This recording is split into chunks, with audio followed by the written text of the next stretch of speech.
नमस्कार। आप सभी का बहुत बहुत स्वागत है लर्निफाई आईक्यू के यूट्यूब चैनल पर। मेरा नाम है मेघना and in this session we are going to discuss previous year questions from topic monetary policy of RBI.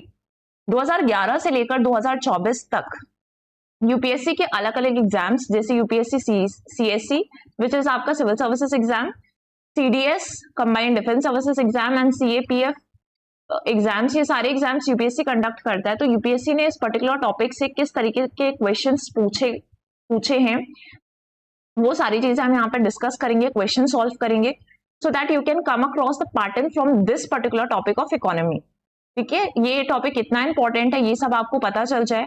We will also look towards the question solving strategy. पूरा paper तो यहाँ पे हम नहीं सॉल्व करने वाले, लेकिन इस टॉपिक के जो क्वेश्चन आए हुए हैं वो सब कुछ हम यहाँ पे सॉल्व करने वाले हैं। कैसे कैसे क्वेश्चंस पूछे गए हैं वो हम देखने वाले हैं।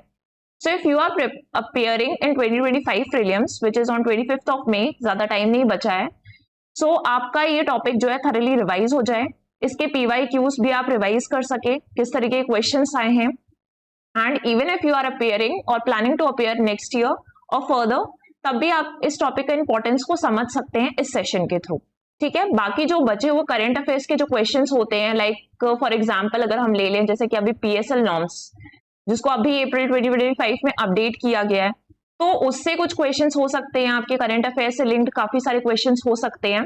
बट अगर हम अपार्ट फ्रॉम दैट अगर हम देखें कि स्टैटिक पार्ट से किस तरह क्वेश्चन आ रहे हैं तो उसको हम डिस्कस कर लेंगे। So without wasting any time let us start, और हम बिगिन करते हैं अपने फर्स्ट क्वेश्चन से। राइट, अगर हम पहला क्वेश्चन देखेंगे तो सबसे पहला क्वेश्चन ये है प्रीलिम्स 2012 का क्वेश्चन।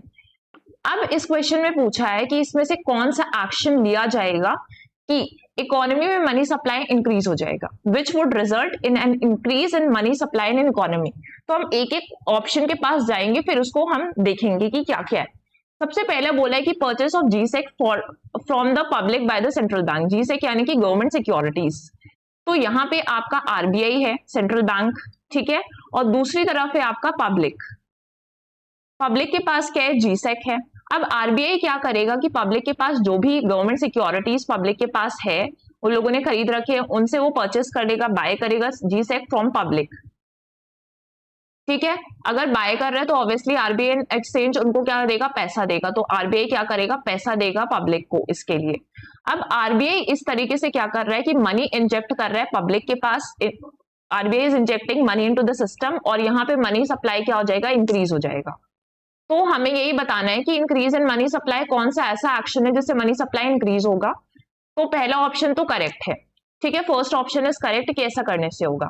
फिर सेकेंड ऑप्शन में आ जाते हैं, deposit of currency in commercial banks by the public. अगर आप जाकर कुछ पैसा डिपॉजिट कर देते हो किसी बैंक में, तो क्या उससे मनी सप्लाई बढ़ जाएगी, पूरी अर्थव्यवस्था में मनी सप्लाई बढ़ जाएगा क्या?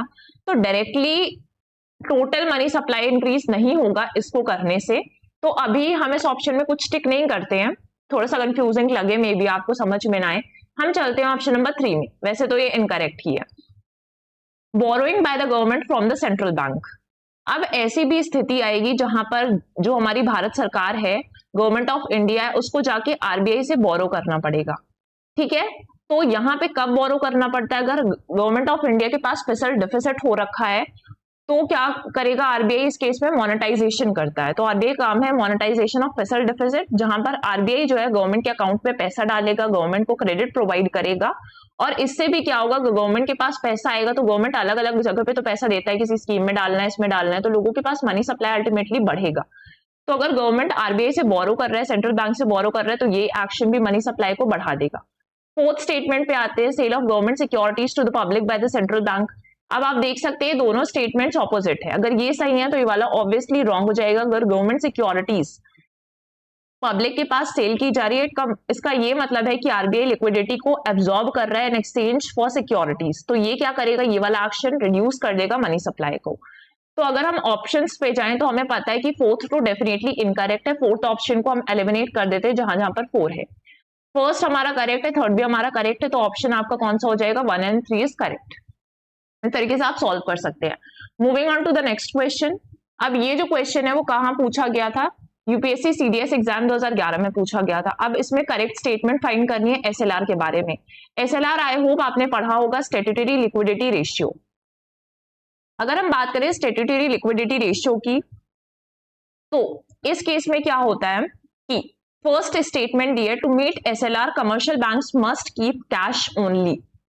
अब इस तरीके के जो स्टेटमेंट्स मतलब वर्ड्स होते हैं, ओनली हो गया, ठीक है, ओनली हो गया, सम हो गया, ऑल है, फिर ऑलवेज लिखा हुआ है, नेवर लिखा हुआ है, ये सारे क्या है, क्वालिफायर्स या इसे कहते हैं एक्सट्रीम क्वालिफायर्स।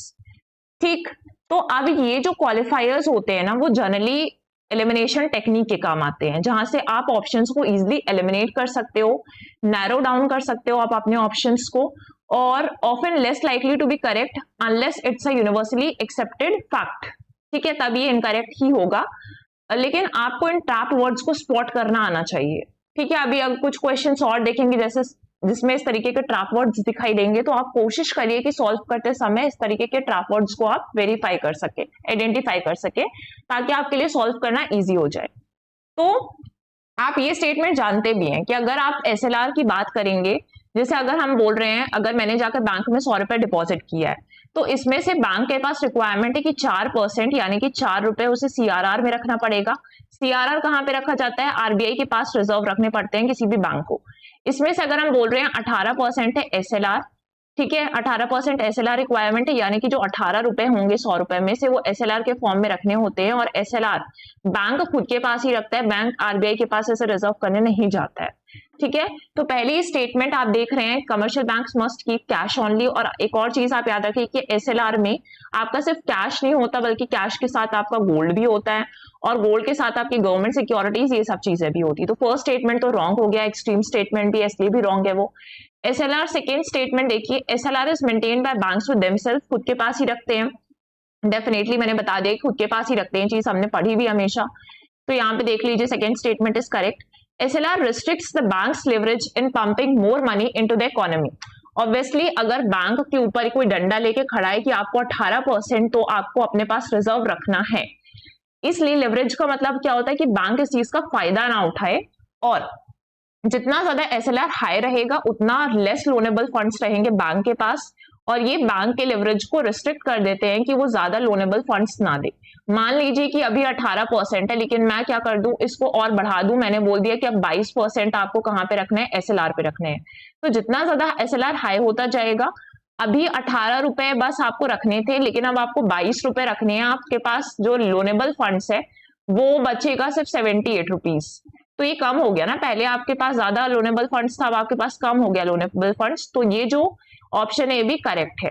तो फर्स्ट स्टेटमेंट आप देख सकते हैं कि जहां जहां पर 1 लिखा हुआ है वो तो रॉन्ग कर दीजिए क्योंकि वो नहीं है, और second and third is correct, तो आप ये वाला ऑप्शन टिक कर सकते हैं। ठीक है, नेक्स्ट क्वेश्चन पे चलते हैं। नेक्स्ट क्वेश्चन पूछा है 2013 में कि increase in bank rate generally indicates that the market rate of interest is likely to fall. अगर बैंक रेट को बढ़ाया गया है तो वो जनरली क्या दिखाता है कि जो मार्केट में रेट ऑफ इंटरेस्ट चल रहा है लोन्स के लिए वो नीचे आएगा। क्या ऐसा पॉसिबल होगा? तो सबसे पहले जान लीजिए कि बैंक रेट क्या होता है।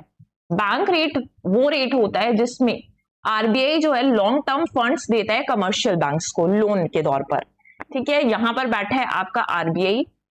अब आरबीआई क्या करेगा कि जो बैंक्स हैं उनको क्या देगा, लोन्स देगा, पैसा लेंड करेगा, बैंक्स को पैसा लेंड करेगा, और इनसे क्या करेगा, चार्ज करेगा इंटरेस्ट रेट। तो बैंक्स को इंटरेस्ट रेट देना पड़ेगा, पे करना पड़ेगा जितना भी चार्ज करेगा, और लॉन्ग टर्म अगर लोन्स दे रहा है तो फिर इसी रेट को हम क्या बोलते हैं, बैंक रेट बोलते हैं। ठीक है, अब बैंक रेट अगर मान लो बैंक रेट इंक्रीज होता है, इसका मतलब है कि आरबीआई से पैसा बोरो करना इस बैंक को महंगा पड़ेगा। ठीक है, तो बैंक क्या करेंगे, इस स्टेज में बैंक रिड्यूस कर देंगे लेंडिंग टू पब्लिक। अगर बैंक को यहां से पैसा लेना महंगा पड़ रहा है तो ऑब्वियसली बैंक के पास कम पैसा होगा, और बैंक क्या करेंगे, जब पब्लिक इनसे पैसा मांगने आएगी, लोन लेने आएगी, तो उनको भी मतलब हिचकिचाएंगे कि हमें नहीं देना है लोन, ज्यादा लोन्स नहीं प्रोवाइड करना है। तो इस तरीके से ये चीज रिड्यूस होगी कि बैंक लोन देना कम कर दे और इंटरेस्ट रेट बढ़ जाए मार्केट में, क्योंकि अगर बैंक को यहां से पैसा उधार लेने में ज्यादा इंटरेस्ट देना पड़ रहा है तो वो यहां पर भी वही स्ट्रैटेजी अपनाएगा ताकि उसका एक बैलेंस बना रहे। कि इनसे भी ज्यादा इंटरेस्ट रेट चार्ज करेगा। इसका ये कंडीशन क्या दिखाती है कि मॉनेटरी पॉलिसी क्या है, टाइट मॉनेटरी पॉलिसी फॉलो हो रही है। ठीक है, दो कंडीशन देखी यहाँ पर, कैसी मॉनेटरी पॉलिसी है, टाइट मॉनेटरी पॉलिसी है। तो पहली स्टेज अगर आप देख लें तो फर्स्ट स्टेटमेंट क्या बोल रहा है, market rate of interest is likely to fall. Market rate of interest तो लाइकली टू फॉल होगा ही नहीं, बल्कि बढ़ेगा अगर बैंक रेट बढ़ाया जाएगा। ठीक है, दूसरी स्टेटमेंट पे आ जाइए, central bank is no longer making loans to commercial bank. No longer, फिर से ये क्या हो गया आपका, एक्सट्रीम स्टेटमेंट हो गया, एक्सट्रीम वर्ड हो गया कि सेंट्रल बैंक या आरबीआई जो है वो लोन देना ही बंद कर देगा, लेंडिंग ही स्टॉप कर देगा कमर्शियल बैंक्स को, तो ये चीज तो नहीं होगी। ठीक है, इंटरेस्ट रेट ये वाला भी रॉन्ग है, sorry. Central bank is following an easy monetary policy. Central bank ने देखा आप टाइट मॉनेटरी पॉलिसी फॉलो कर रहा है, तो ये भी रॉन्ग हो गया। And central bank is following a tight monetary policy, तो ये राइट करेक्ट है, करेक्ट स्टेटमेंट है कि सेंट्रल बैंक यहाँ पे टाइट मॉनेटरी पॉलिसी फॉलो कर रहा है। ठीक है, ये आपका हो गया। इसके बाद आ जाते हैं नेक्स्ट क्वेश्चन पे, ये भी 2013 में आया था, सीएसई 2013 में आया। In context of Indian economy open market operations का मतलब क्या होता है। तो अगर हम बात करें ओपन मार्केट ऑपरेशंस की, तो आप जानते हैं कि आरबीआई की मॉनेटरी पॉलिसी का एक बहुत ही इंपॉर्टेंट टूल है जिसको आरबीआई के द्वारा यूज किया जाता है ताकि वो सिस्टम में लिक्विडिटी को मेंटेन कर सके। ठीक है, किसको मेंटेन कर सके, लिक्विडिटी को मेंटेन कर सके। दो सिचुएशंस होती हैं यहाँ पर, एक तो आरबीआई क्या करेगा, बाय करेगा जीसेक, उसने गवर्नमेंट सिक्योरिटीज खरीदी। अगर गवर्नमेंट सिक्योरिटीज खरीदी तो ऑब्वियसली वो पैसा सप्लाई करेगा यहाँ पर, तो इससे क्या हो रहा है, लिक्विडिटी इंजेक्ट हो रही है सिस्टम में। पहली कंडीशन, लिक्विडिटी इंजेक्शन हो रहा है। दूसरी कंडीशन होता है सेल करेगा गवर्नमेंट सिक्योरिटीज को। सेल करेगा तो ऑब्वियसली क्या होगा, ये क्या कर रहा है, सक कर रहा है लिक्विडिटी को, तो sucks out excess liquidity from the system. दो कंडीशन हो गई यहाँ पर। तो पहली ऑप्शन दी हुई है कि ओपन मार्केट ऑपरेशंस का मतलब पूछा है, तो पहले बोला है borrowing bye schedule banks from RBI, RBI से जाके शेड्यूल बैंक्स बोरो कर रहे हैं, तो बिल्कुल नहीं है। कमर्शियल बैंक्स जो हैं उनको लेंडिंग की जा रही है इंडस्ट्री और ट्रेड के लिए, ऐसा तो टर्म हमने ओपन मार्केट ऑपरेशंस में पढ़ा ही नहीं है, तो ये भी इनकरेक्ट है। Purchase and sale of government securities by the RBI, तो ये एकदम करेक्ट ऑप्शन है। फिर नन ऑफ द अबव है नहीं, क्योंकि एक ऑप्शन तो आपका करेक्ट ही है। ठीक है, तो ये एक बहुत इजी क्वेश्चन था, उस टाइम के लिए था 2013 के लिए, लेकिन अब तो क्वेश्चंस का लेवल काफी डिफरेंट हो चुका है। लेकिन आपको बेसिक क्वेश्चंस छोड़ने नहीं है, ऐसे क्वेश्चंस है यहाँ पर जिसको आप 100% सॉल्व कर सकते हैं, स्टैटिक पार्ट से अगर आए हुए हैं आपके तो वो आप सॉल्व कर सकते हैं।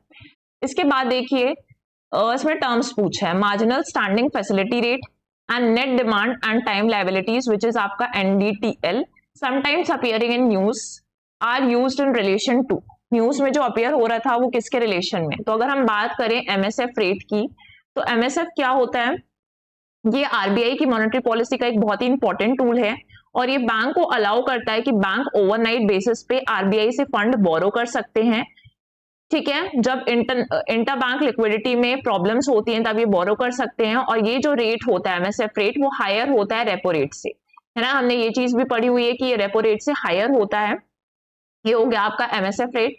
इसके बाद बात आती है net demand and time liabilities का, तो ये जो ये टर्म क्या होता है, एनडीटीएल क्या होता है, ये आप समझ लीजिए थोड़ा सा। It refers to total deposits held by a bank.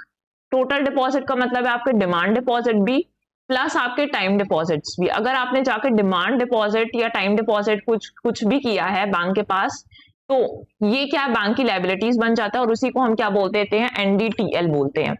तो ये जो दोनों टर्म्स हैं वो किससे रिलेटेड है, क्या ये एग्रीकल्चर प्रोडक्ट्स हैं, बिल्कुल नहीं। क्या ये मिलिट्री स्ट्रैटेजीज को शो करते हैं, बिल्कुल नहीं। कम्युनिकेशन नेटवर्क से रिलेटेड है, नहीं है ऑब्वियसली। तो ये किससे रिलेटेड है, बैंकिंग ऑपरेशन से ही रिलेटेड है, so option A is the correct answer, right. इसके बाद आ जाइए नेक्स्ट क्वेश्चन में। अब नेक्स्ट क्वेश्चन ये पूछ रहा है कि when RBI reduces SLR by 50 basis points which of the following is likely to happen. अगर आरबीआई एसएलआर को 50 बेसिस पॉइंट्स कम कर देता है तो क्या चीज होगी, ये आपको बताना है। एसएलआर क्या है, minimum percentage of banks NDTL, जो उसको लिक्विड एसेट्स के फॉर्म में अपने पास मेंटेन करके रखना होता है, और वो किस फॉर्म में होता है, गोल्ड के फॉर्म में, कैश के फॉर्म में, गवर्नमेंट सिक्योरिटीज के फॉर्म में, राइट। अगर SLR कम कर दिया जाता है, SLR रिड्यूस कर दिया जाता है, इट मींस बैंक के पास ज्यादा पैसा होगा। मैंने आपको बताया ना कि अगर मान लो 18% है, उससे 16% कर दिया जाता है। तो पहले बैंक के पास है ना कम पैसा था, लेकिन अगर इसको 16% रिक्वायरमेंट कर दी गई, रिड्यूस कर दिया गया, तो बैंक के पास मोर लोनेबल फंड्स होंगे और इसमें बैंक ज्यादा उधार दे सकता है पब्लिक और प्राइवेट सेक्टर को। तो अगर आरबीआई ने 50 बेसिस पॉइंट्स कम कर दिया रिक्वायरमेंट एसएलआर की, तो बैंक्स, पहली कंडीशन की bank have now more loanable funds. इससे क्या होगा कि लिक्विडिटी इंक्रीज होगी, और अगर लिक्विडिटी इंक्रीज होगी, पैसा ज्यादा है, तो लेंडिंग रेट्स, जो उधार देने वाले रेट्स है वो ऑब्वियसली कम हो जाएंगे। तो लेंडिंग रेट्स क्या होंगे, रिड्यूस्ड हो जाएंगे। और क्या चीज होगी, जितनी ज्यादा लेंडिंग होगी, अगर रेट कम हो गए, जितना ज्यादा उधार दिया जाएगा, उतना ज्यादा लोग उधार लेंगे, इन्वेस्टमेंट बढ़ेगा, कंजम्पशन बढ़ेगा, इकोनॉमिक एक्टिविटी राइज होगी ओवर टाइम, है ना, धीरे धीरे होगी, एकदम से नहीं होगी। तो ड्रास्टिकली और इमीडिएटली किसी भी पॉलिसी का इंपैक्ट नहीं देखने के लिए मिलता है। पहली कंडीशन जो इसमें बोली है कि ऐसा करने से इंडिया की GDP growth rate drastically increase हो जाएगा, तो नहीं भाई, धीरे धीरे होगा, टाइम के साथ होगा। तो ये ऑप्शन इनकरेक्ट है, क्योंकि ड्रास्टिकली वर्ड आ गया। धीरे धीरे भी बोलता तो ये स्टेटमेंट करेक्ट हो जाती। फॉरेन इंस्टीट्यूशनल इन्वेस्टर्स में bring more capital into a country, इस चीज से तो वो ज्यादा कैपिटल नहीं लाने लग जाएंगे, तो ये रॉन्ग है। शेड्यूल कमर्शियल बैंक्स में cut their lending rate, obviously अगर उनको ज्यादा लोनेबल फंड्स मिलेगा तो लेंडिंग रेट मैंने बताया कि रिड्यूस्ड हो जाएंगे, तो ये ऑप्शन हम करेक्ट मान सकते हैं, है ना, करेक्ट ही है। इसके बाद और देख लेते हैं डी ऑप्शन को भी। It may drastically reduce the liquidity to the banking system, drastically reduce तो नहीं कर रहा है, लिक्विडिटी को बिल्कुल भी नहीं कर रहा है, ड्रास्टिकली बोला है, तो ये भी इनकरेक्ट हो जाएगा। तो आपके पास सिर्फ ऑप्शन सी बचता है, which is the correct answer. ठीक है, तो यहाँ पे आप देख सकते हैं। इसके बाद आ जाते हैं नेक्स्ट क्वेश्चन में। With reference to inflation in India, 2015 के प्रीलिम्स में क्वेश्चन पूछा गया, फाइंड करेक्ट स्टेटमेंट। महंगाई से रिलेटेड स्टेटमेंट्स आपको आइडेंटिफाई करनी है। तो यहाँ पे देखिए, इन्फ्लेशन की अगर हम बात करेंगे, तो पहली स्टेटमेंट बोलिए कि controlling the inflation in India, महंगाई को कंट्रोल में रखना, ये भारत सरकार की बस रिस्पॉन्सिबिलिटी है। ओनली क्वालिफायर और extreme qualifier, so it can be easily eliminated. और आप अगर इसको एलिमिनेट करना नहीं भी आता है आपको, तो आप ये जानते हैं भाई कि it is a joint responsibility of Bharat सरकार एंड आरबीआई। भारत सरकार कैसे करती है, फिस्कल पॉलिसी लाके करती है, और आरबीआई मॉनेटरी पॉलिसी लाके करती है। तो भारत सरकार बस की रिस्पॉन्सिबिलिटी तो नहीं है, तो ये ऑप्शन आपका रॉन्ग हो गया। सेकेंड ऑप्शन में जाइए, Reserve Bank of India has no role in controlling the inflation. इतना पड़ा है भाई, मॉनेटरी पॉलिसी, उसी का तो बड़ा रोल काल है इन्फ्लेशन को कंट्रोल करने में, तो ये स्टेटमेंट भी रॉन्ग हो गई, कोई रोल नहीं है। तो इस तरीके के जो वर्ड्स है वो वहां पर ऐसा तो नहीं होगा कि आपको बोल्ड फॉर्म में दिखाई दे, आपको खुद आइडेंटिफाई करने होते हैं। ठीक है, थर्ड ऑप्शन में आ जाइए। थर्ड ऑप्शन बोलता है कि decreased money circulation helps in controlling the inflation.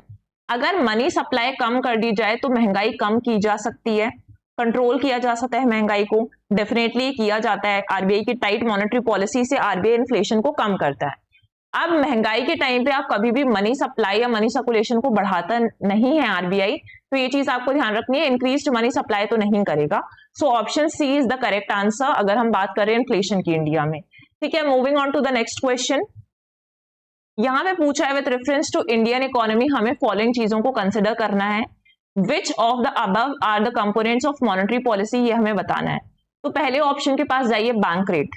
Bank rate obviously ये टूल है मॉनेटरी पॉलिसी का।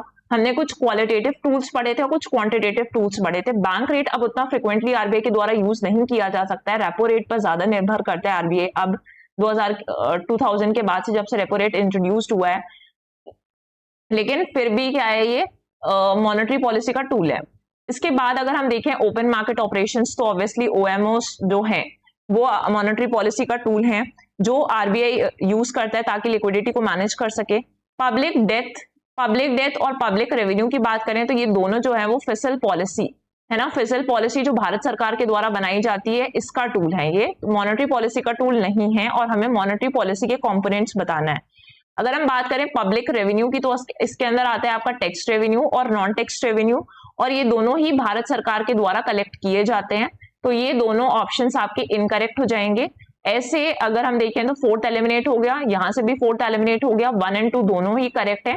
तो option C is the correct answer. 2015 का ये क्वेश्चन है। आ जाते हैं हम नेक्स्ट क्वेश्चन में 2016 में। अब यहाँ पे पूछा है क्वेश्चन में कि व्हाट इज द पर्पस या what are the purposes of marginal cost of funds lending rate. MCLR का क्या पर्पस है, ठीक है।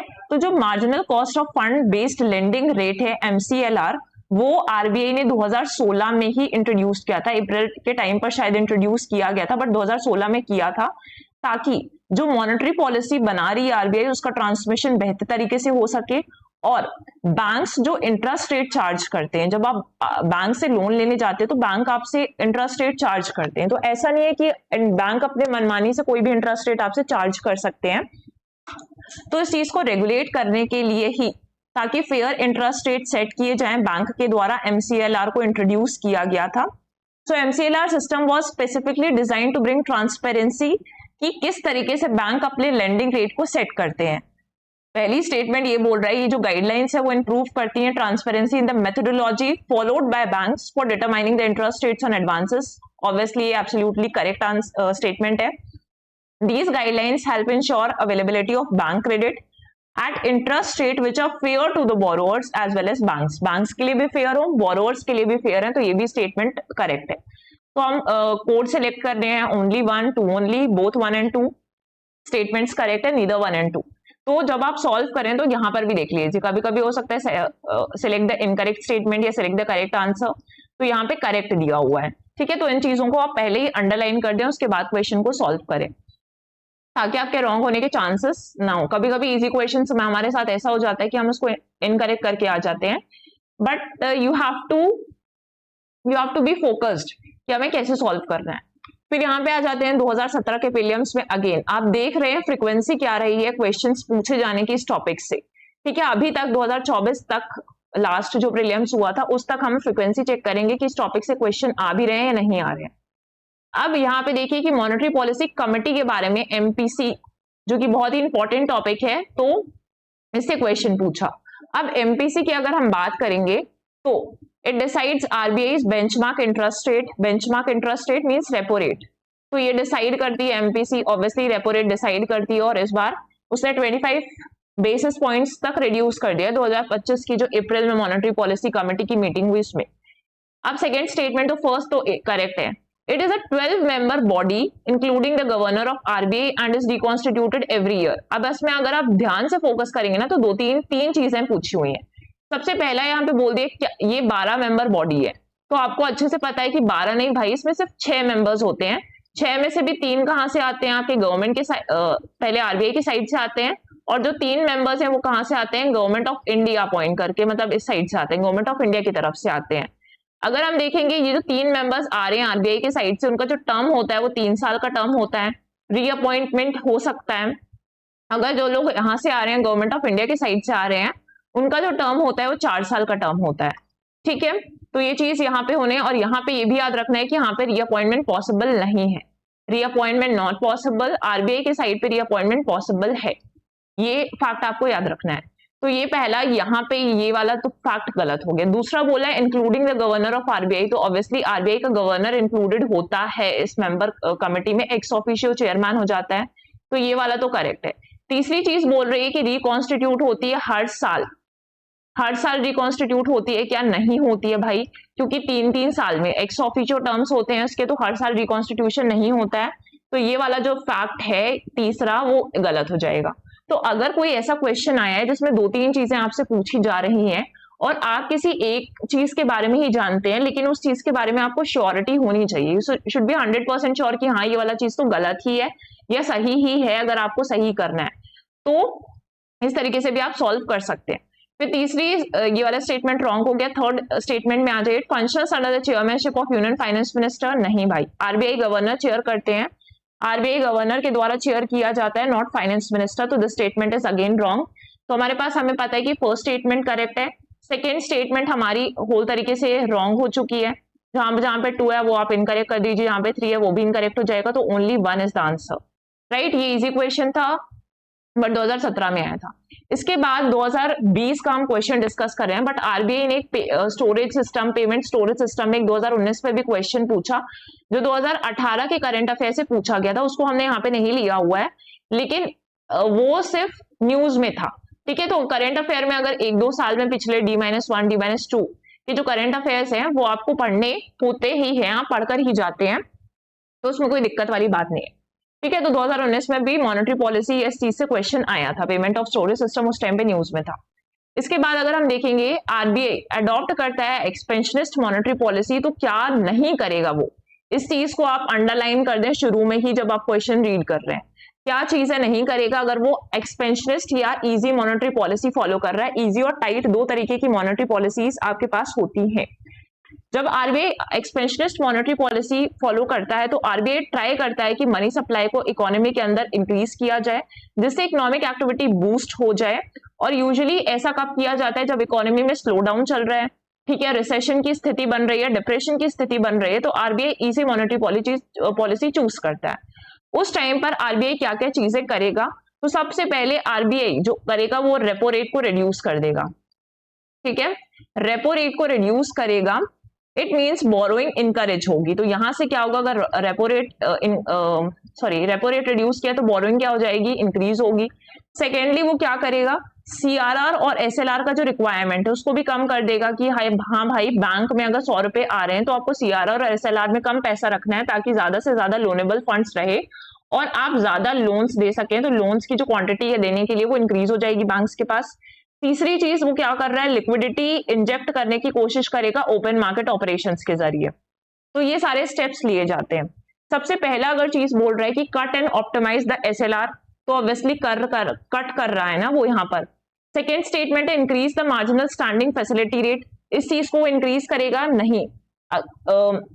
Increasing MSF makes borrowing more expensive for bank, borrow करना ज्यादा एक्सपेंसिव हो जाएगा एमएसएफ, क्योंकि रेपो रेट से हाई होता है, तो इसलिए वो इसको इंक्रीज नहीं करेगा, डिक्रीज करेगा। तो ये वाला स्टेटमेंट रॉन्ग हो जाएगा। थर्ड स्टेटमेंट पे अगर हम देखें, cut the bank rate and repo rate को ऑब्वियसली रिड्यूस करेगा रेपो रेट को, ताकि बोरोइंग क्या हो जाए, बढ़ जाए, उधार लेने वाली जो पैसा है या लोन है वो बढ़ जाए। तो ये भी स्टेटमेंट ट्रू है।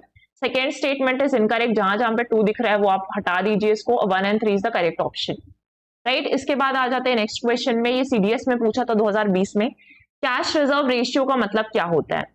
The share of NDTL that banks have to hold as liquid assets, bank खुद के पास रखते हैं, नहीं, बैंक तो ये कहलाता है एसएलआर की डेफिनेशन है। The share of NDTL that banks have to hold as balances with the RBI, bank को आरबीआई के पास रखना होता है, तो इसको हम बोलते हैं सीआरआर, और क्वेश्चन में सीआरआर ही पूछा है। ठीक है, ये तो करेक्ट स्टेटमेंट है, लेकिन एक बार आप बाकी स्टेटमेंट्स को भी रीड करें, इसे छोड़े मत। The share of NDTL that banks have to hold as part of the cash reserves, अपने कैश रिजर्व्स के फॉर्म पे रखना होता है, नहीं, अपने पास नहीं रखने होते। The ratio of cash holding to reserves of bank, तो ये स्टेटमेंट भी रॉन्ग है ना। हर एक स्टेटमेंट पे जाएं, हर एक स्टेटमेंट को रीड करें। कभी कभी क्या होता है कि 4 ऑप्शंस दिए हुए हैं, ये थोड़ा मैच करता होगा ऑप्शन सीआरआर की डेफिनेशन से, बट ये एकदम सटीक होगा, ठीक है, थरो होगा, इसलिए आप सारे ऑप्शंस के सारे ऑप्शंस को देखें, कुछ भी छोड़े नहीं, उसके बाद ही आप करेक्ट आंसर टिक करें। इसके बाद नेक्स्ट क्वेश्चन में आ जाते हैं, Indian government bond yields are influenced by which of the following. तो यहाँ पे बॉन्ड यील्ड पर क्वेश्चन आया है, ठीक है। तो अगर हम बात करें गवर्नमेंट बॉन्ड यील्ड की, तो ये जो है इंडिया में वो इन्फ्लुएंस्ड होती है कॉम्बिनेशन ऑफ फैक्टर्स से, जिसमें आपके डोमेस्टिक फैक्टर्स भी रिस्पॉन्सिबल होते हैं, जो डोमेस्टिक डिसीजन मेकिंग की गई है, पॉलिसी मेकिंग की गई है, प्लस आपके इंटरनेशनल जो फैक्टर्स हैं, इंटरनेशनल इकोनॉमिक फैक्टर्स भी रिस्पॉन्सिबल होते हैं। तो दोनों फैक्टर्स पे डिपेंडेंट होता है। पहली अगर ऑप्शंस पे जाएं, तो actions of the United states federal reserve से क्या bond yield, Indian government bond yield influence होती है।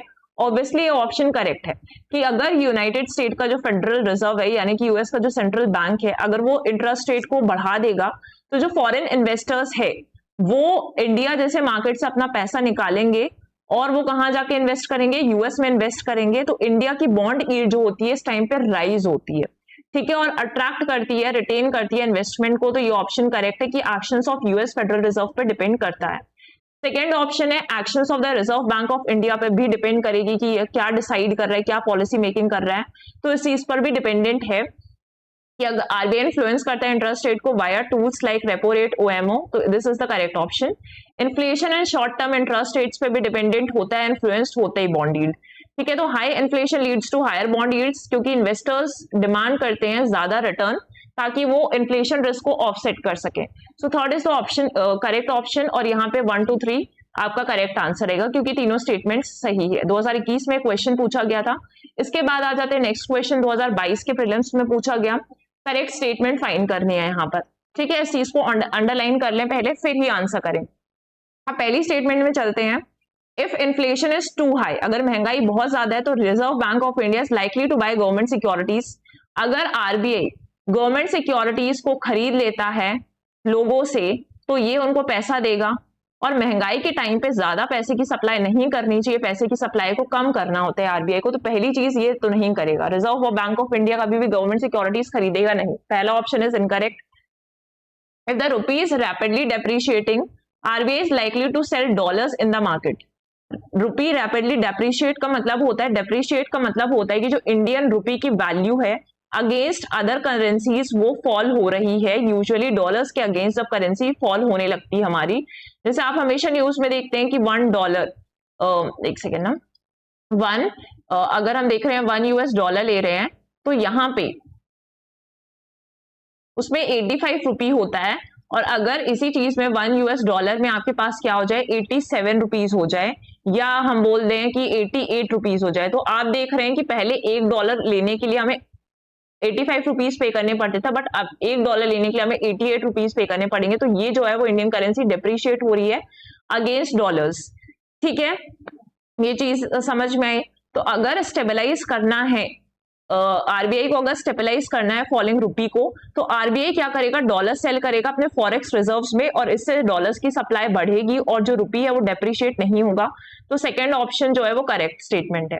थर्ड पे आ जाइए। Interest rate in the USA और EU were to fall, that is likely to induce RBI to buy dollars. तो ये ऑप्शन भी आपका करेक्ट है, क्योंकि कैपिटल फ्लो करेगा इमर्जिंग मार्केट्स लाइक इंडिया में, यहाँ पे बेटर रिटर्न्स होते हैं, इसलिए ये चीज पॉसिबल है। तो फर्स्ट स्टेटमेंट आपका इनकरेक्ट हो जाएगा। तो फर्स्ट स्टेटमेंट अगर इनकरेक्ट कर दे तो हमारे पास ऑप्शन बी आता है, जिसमें second and third is the correct answer. इसके बाद आ जाइए नेक्स्ट क्वेश्चन में।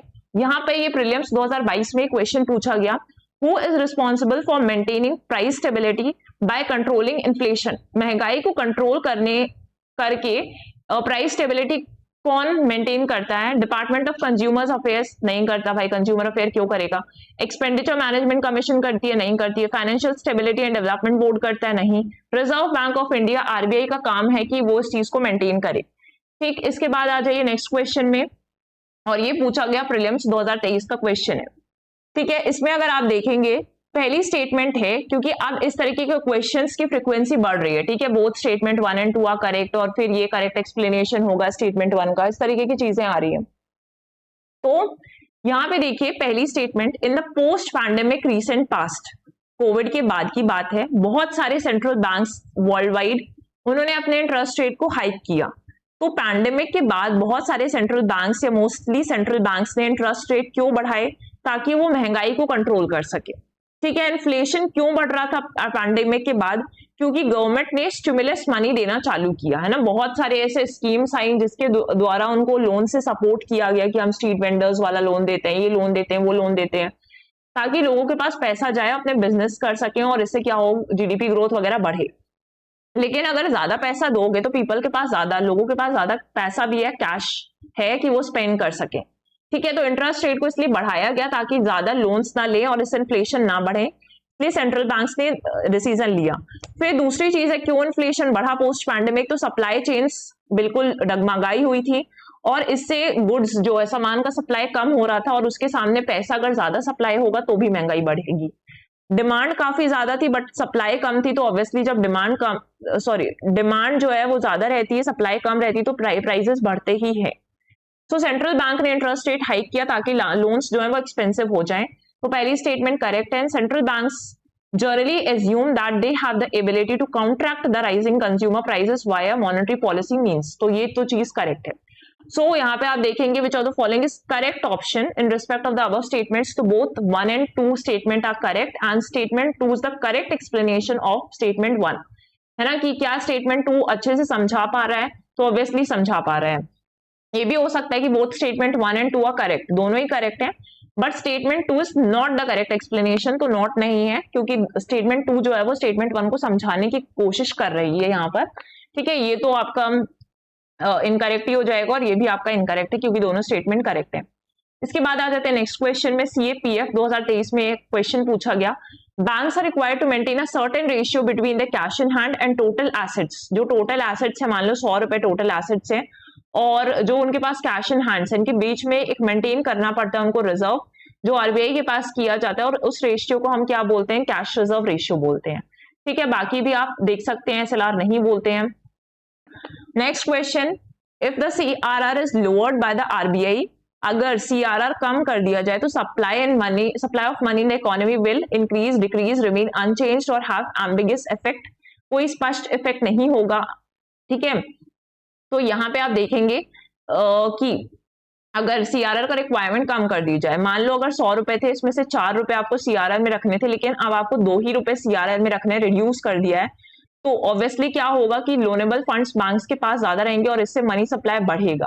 तो मनी सप्लाई क्या होगा, इंक्रीज होगा, कम नहीं होगा, अनचेंज भी नहीं रहेगा, इंक्रीज होगा। ठीक है, ये आ जाते हैं। इसके बाद देखिए next question, which of the following action would lead to contraction of money supply in the economy, कौन सा ऐसा एक्शन है जिससे कॉन्ट्रैक्शन होगा मनी सप्लाई का इन द इकोनॉमी, मतलब इकोनॉमी में पैसा कम जाएगा। ठीक है, तो पहले अगर आप स्टेटमेंट देखेंगे तो purchase of treasury bills by the central bank from the public.